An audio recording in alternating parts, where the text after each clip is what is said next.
Good morning from downtown Athens, Greece. This is my first video update for this Wednesday morning. Let's talk about some news. And Alexander, in his video that he put out on his channel a couple of days ago, he talked about the pattern of how Russia hits at the Ukraine electric infrastructure. And he said that what Russia has been doing over the past, say, month or so is that they've been striking Ukraine with missiles.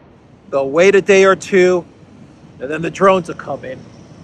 Then they'll wait a week, see how Ukraine goes about fixing stuff and repairing things.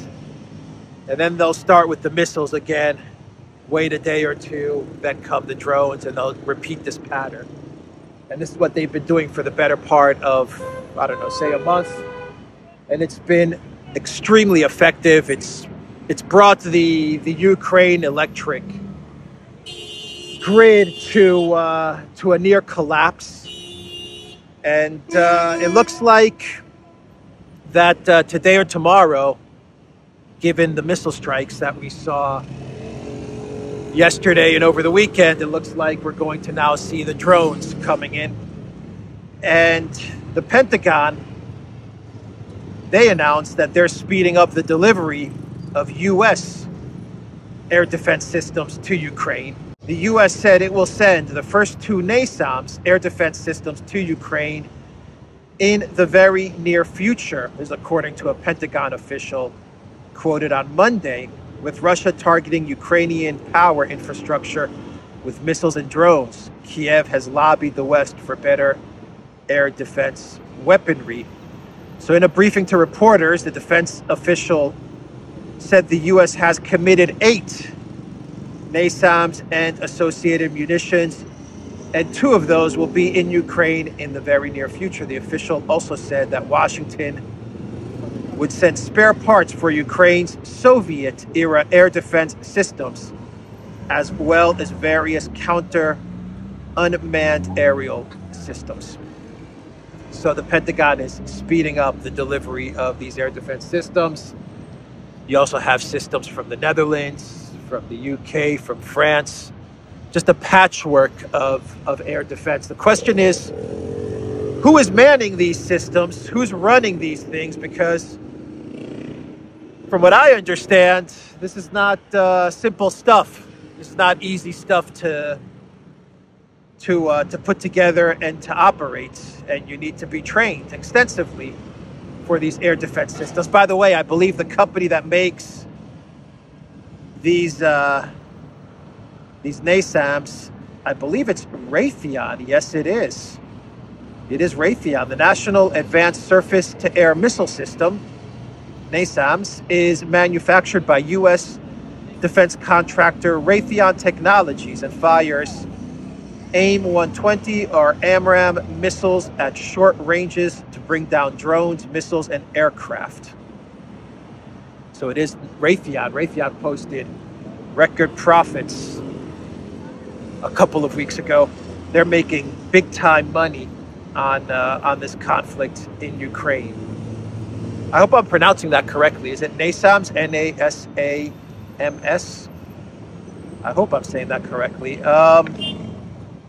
So, who's going to be running this stuff in Ukraine? Have Ukrainian troops been trained for this, for these air defense systems, or are we going to see American and NATO forces running air defense in various cities in Ukraine? Well, U.S. troops are on the ground in Ukraine.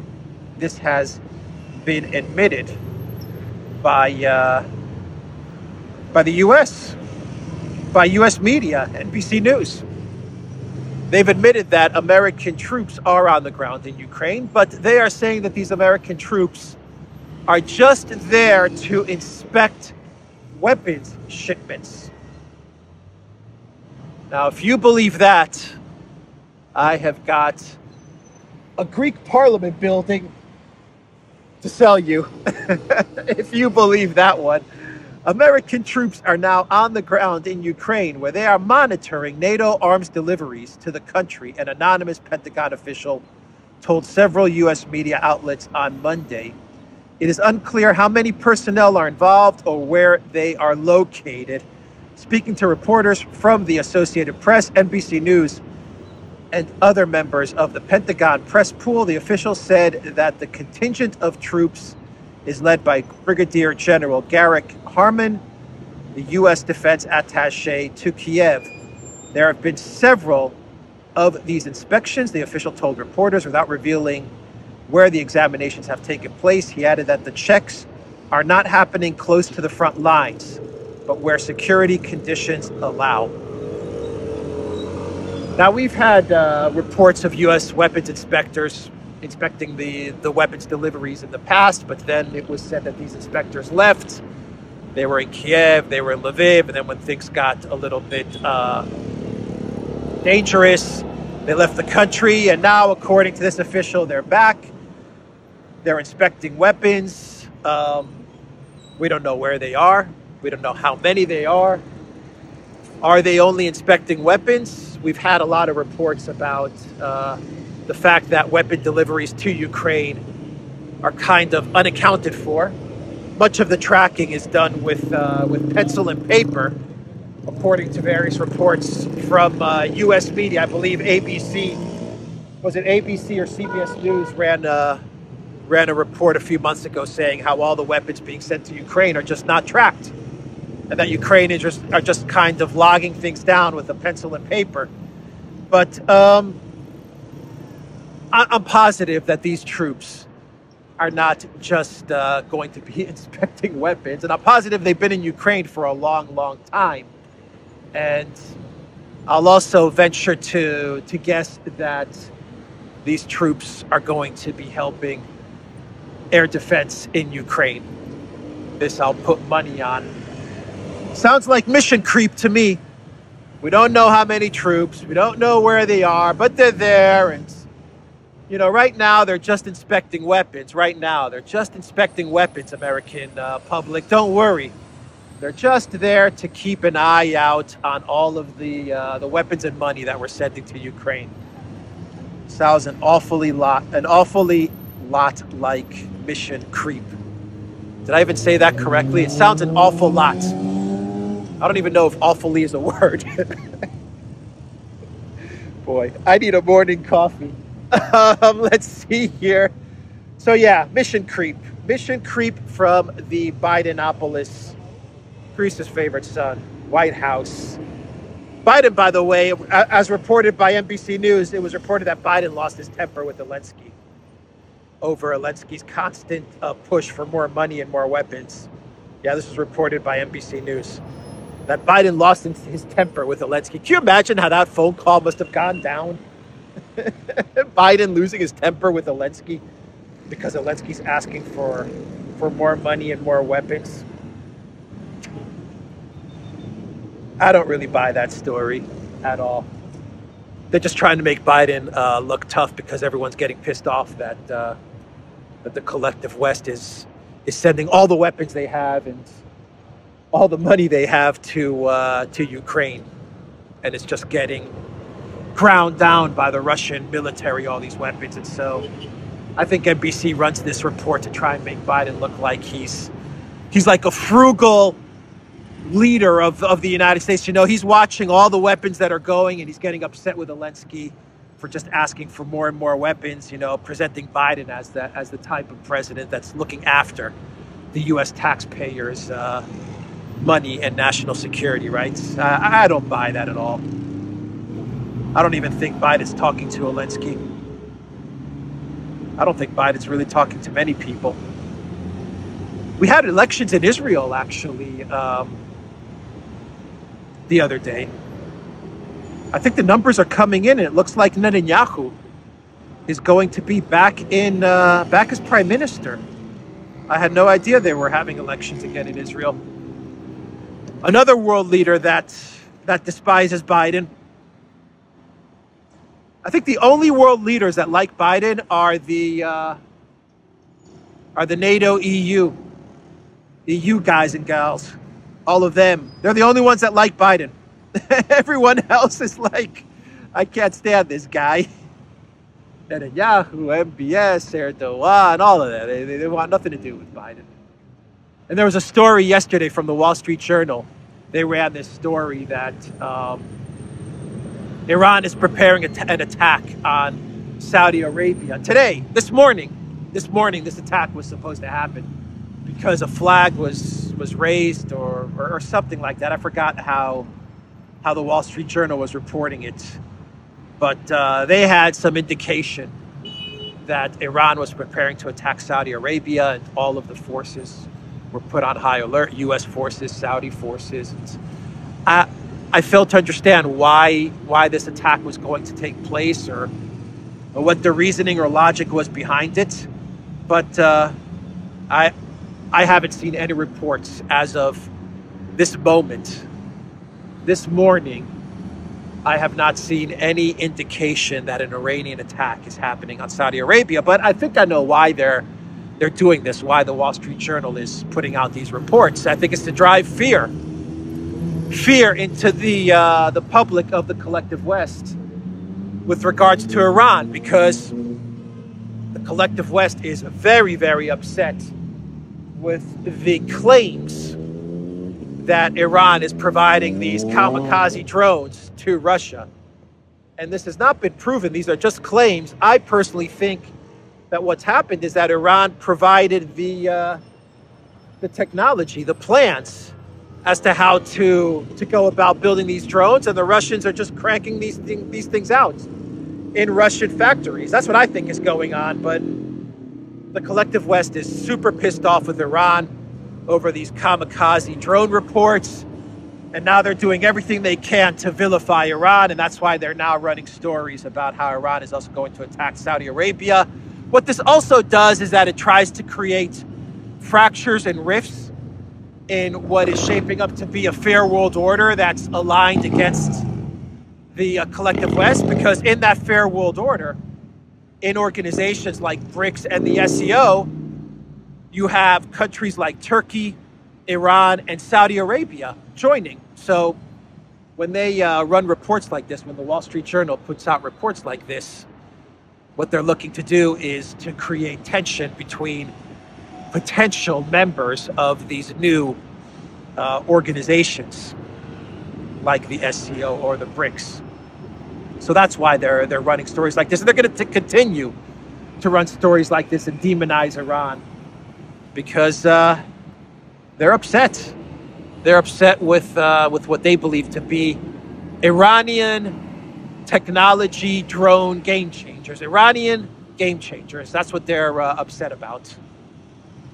For 7 months, we were hearing all about the game-changing weapons from the West. And what we have claims that Iranian drones have made the difference in this conflict in Ukraine. And I thought Iran wasn't able to produce anything. I thought they had no technology like Russia. They can't make anything. They can't do anything. Their economy's in tatters. But now they're creating these drones that are demolishing Ukrainian infrastructure. So let's shift focus and talk about Serbia. Since we're talking about creating trouble for Iran, let's talk about creating trouble for Serbia and what the collective West is looking to do there. And we have this license plate issue in Kosovo and Metohija, which is about to be enforced by the officials of the unrecognized breakaway province of Kosovo Metohija. And these officials, these administrators, are now going to be enforcing this license plate scheme that they've come up with, which is going to affect a lot of Serbs and a lot of the travel from Kosovo Metohija to Serbia. It's going to create a lot of difficulties But what it also does is it takes Kosovo Metohija one step closer to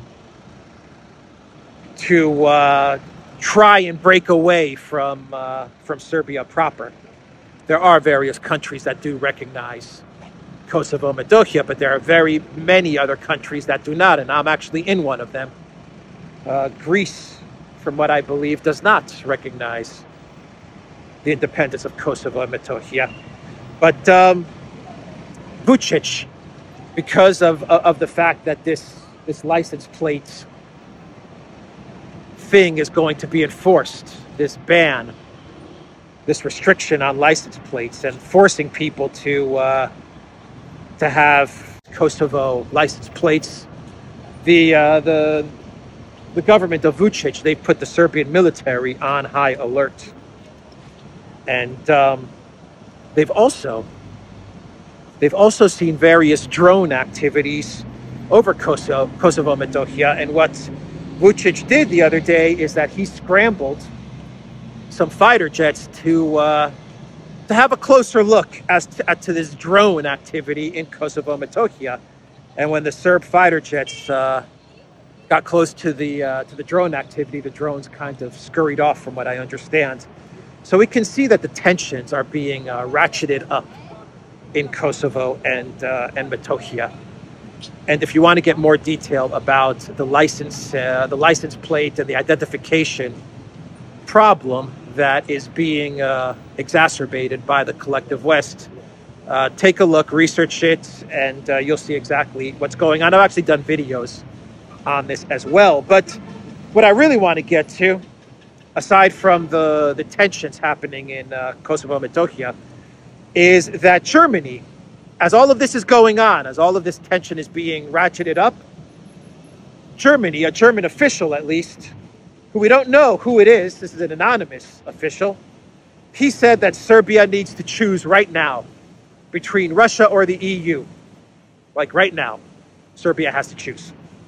Quote, "The need for a decision is coming to a head in view of geopolitical developments," an unnamed German representative told reporters. The official was referring specifically to the conflict in Ukraine, which Serbia has refused to sanction Russia over. Moreover, Belgrade and Moscow signed an agreement in September to expand cooperation on matters of foreign policy. Alignment with Brussels' stance on global affairs is a precondition to joining the European Union. Serbia has been a candidate for membership since 2009. Should Serbian President Alexander Vučić renege on his agreement with Moscow and turn to the EU, Germany will offer its support, the representative revealed to Reuters. Should he decide to go the other way, this will have consequences in reverse, the official explained. Delegations from 5 Balkan countries, Albania, Bosnia-Herzegovina, Montenegro, North Macedonia, and Serbia, as well as the partially recognized province of Kosovo, will meet in Berlin later this week. Last month, Vučić stated that Germany and France have offered to accelerate Serbia's path to EU membership if it recognizes the independence of Kosovo. So basically, they're turning the screws on Serbia, right?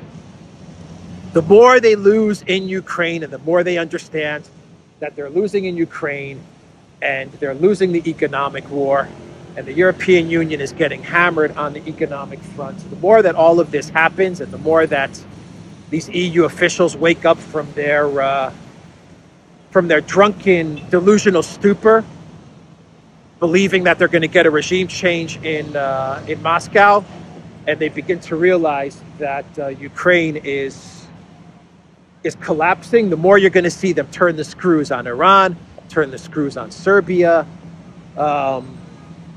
place nukes in Finland, Sweden. I'll get to that in a bit as well. The more they're going to start to poke around in other areas to try and distract and aggravate Russia. But the choice for Serbia, according to this unnamed German official, is right now you got to choose us or Russia. Either enter the European Union, for which we will accelerate your path to entry, or go with Russia and face grave consequences, which will mean basically looking to sanction Serbia and cut off their energy access and stuff like that. You know, Van der Crazy, the pirate of Brussels, was meeting with Vučić the other day, and she brought 165 million to Serbia. saying, here, take this money and this will help you get through the energy crisis that you're undergoing because of the sanctions that we placed on Russia. In other words, the EU caused this problem for Serbia, and then the EU approaches Serbia with money and says, take this money and this is going to help you get over the problems that we've caused, right? And now they're coming to Serbia and they're saying, choose us or Russia. Which one? The choice is simple. Russia, of course. Why would you want to join the EU? Why would you join a failing institution? Why would you do it? Why would you give up your political, judicial, social, and eventually financial sovereignty? Why would you give that up? In order to gain what exactly? In order to become a vassal of Brussels, which in turn just means a vassal of the US? I mean, why a vassal of NATO after what NATO did to Serbia? After what Germany and many European Union countries did to Serbia? Why would you go with them? Why would you choose them? You're gonna have some difficulty if you go the route of Russia. That's for sure. But who knows? Who knows what the future brings? Maybe as the conflict in Ukraine progresses, there might just be a way to free up Serbian and Hungarian energy needs via access to Russian energy and commodities through a path that might be forged in Ukraine, maybe through Odessa and westwards towards the Hungarian border. Who knows? Maybe with time, Serbia's access to energy and to the sea may be resolved, and it may be solved by Putin and Russia. Who knows? But right now, Vučić is going to have to continue to buy time. He's going to have to find a way to delay and stall and tell Van der Crazy and Borrell, yeah, I love the EU, and then call up Lavrov and say, and Putin and say, look, these guys are busting my balls, but I'm buying some time. I'm buying some time until you guys do what you need to do to free us up. Something like that might be what Vučić needs to do. He has to walk that tightrope for the time being until Russia can sort everything out in Ukraine. So yeah, that's what's going on with Serbia. And let's talk real quickly about the other hotspot, which NATO is making into a hotspot. That's Finland and Sweden.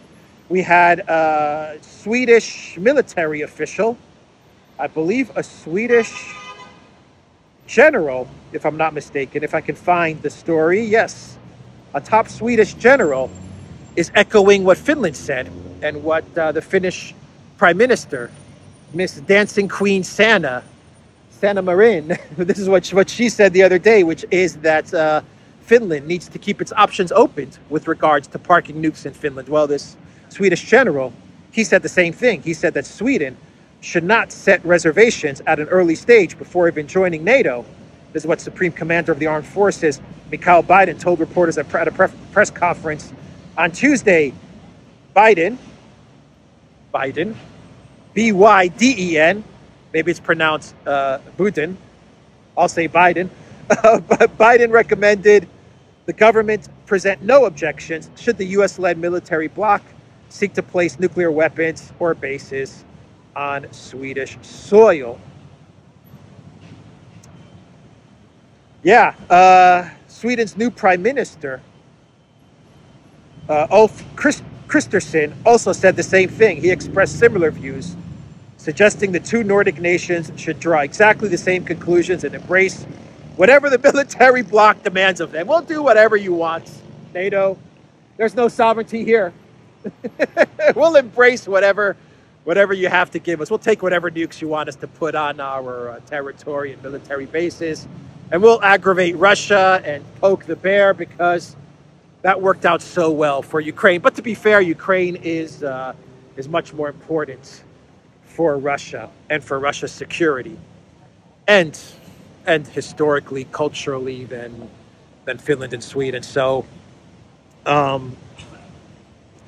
think that that while there are comparisons between Ukraine and Finland and Sweden, the desire to join NATO and place nukes on their territory, I would imagine that Russia would treat Finland and Sweden. They would take a different approach to escalation in Finland and Sweden. But either way, you're poking the bear. You are poking the bear. And I love that line from this is the new, supposedly this is the sovereign, like the populist sovereign government of Sweden, the new government that was just elected. And I love his statement. You know, we'll do whatever NATO tells us to do. Whatever the military bloc demands of us, yeah, we'll do it. We should embrace whatever they demand of us. All right. That's fine. Anyway, you know, this is all part of the plan to try and somehow demolish Russia. That's the plan. At the end of the day, that's what this is all about. This is nothing to do with Finland and Sweden having any real threats from Russia or any stuff like that. I mean, the Russians were traveling back and forth to Finland, and there was all kinds of tourism and business before all of this started, and there were no problems. All of this is just about destroying Russia, demolishing Russia, breaking Russia apart, aggravating Russia, causing problems for Russia, distracting Russia, Russia. And pretty soon it'll be China. Meanwhile, they're not looking after their own countries and the well-being of their own countries as the economies of their own countries continue to fall off a cliff. Anyway, let's do a quick clown world and we'll wrap this video up. And let's go back to Iran. Let's go back to Iran and let's talk about football, because Zelensky and Ukraine, what they're looking to do now is they're looking to ban Iran, the Iranian team, from next month's World Cup. And they're alleging human rights violations. This is actually, to be more precise, the Ukrainian Football Federation has urged FIFA to remove Iran from the World Cup. The drones. It's all about those drones. NATO, the collective West, they could throw as many weapons as they want. Just pour all the weapons, all the game-changing weapons. HIMARS and air defense systems and mercenaries and military officials inspecting the weapons, and just pour as much as you want into it. But when Iran gives the plans, the details as to how to construct drones to Russia, which is what I think happened, well then, you know, you got to start banning Iran from everything, because you've already sanctioned Iran as much as you can. Now you got to figure out a way to ban them from stuff. And why not the World Cup? You've banned Russia from the World Cup. You can ban Iran from the World Cup. Ban China as well. Just ban all the countries that aren't aligned with the collective West and that aren't approved by Zelensky. Give Zelensky a checklist, FIFA. Give him a checklist and allow Zelensky to decide which countries can participate in the World Cup. How about that? We can call it the Zelensky Cup. We don't even have to call it the World Cup anymore. Let's call it the Zelensky Cup. And instead of qualifying, what happens is that a list is given to Zelensky, and he decides which countries are going to play. He can even decide the groups, Group A, B, and C. He can decide who